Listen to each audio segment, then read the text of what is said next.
session 2 of When Times Get Tough, and I continue today looking at the tough time of loss of someone that we love.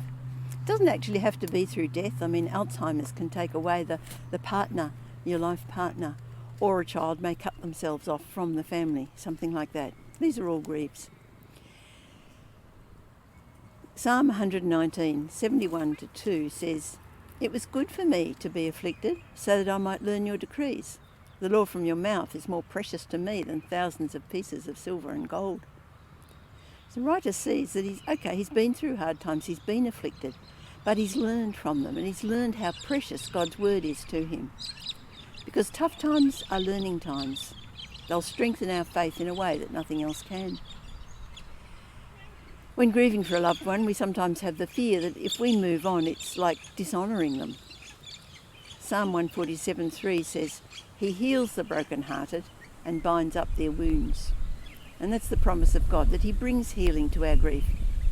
He makes it that it's no longer a wound to us. And then we can move on. And it's not dishonouring to the memory of the person that has died. If that person has been close to us, they will have affected our thinking and our acting. And so when we move on in life, they've become a part of who we were. And so we honour them by continuing with those things that were what they've given to us in our life. How long should we grieve? How long does it last? Well, we're all different, and there aren't rules, but there are principles.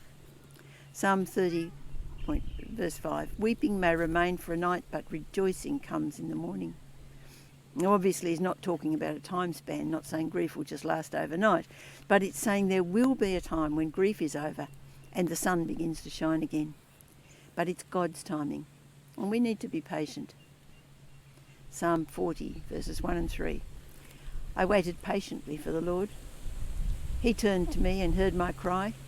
He lifted me out of the slimy pit, out of the mud and mire. He set my feet on a rock and gave me a place to stand. He put a new song in my mouth, a hymn of praise to our God."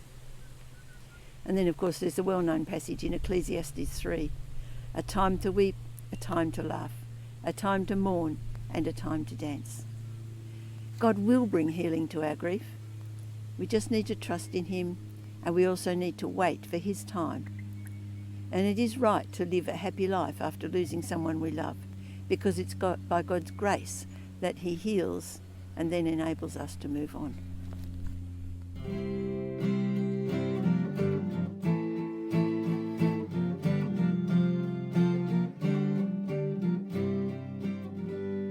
Day by day and hour by hour, your love for me from heaven flows like streams of water in the desert.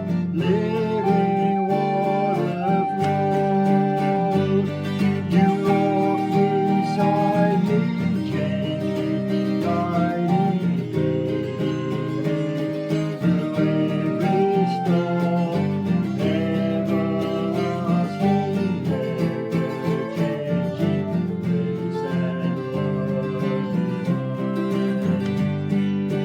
Mercy's healing grace relieving every spot and every stain, forgiven freely, no more guilty. Love has conquered shame. The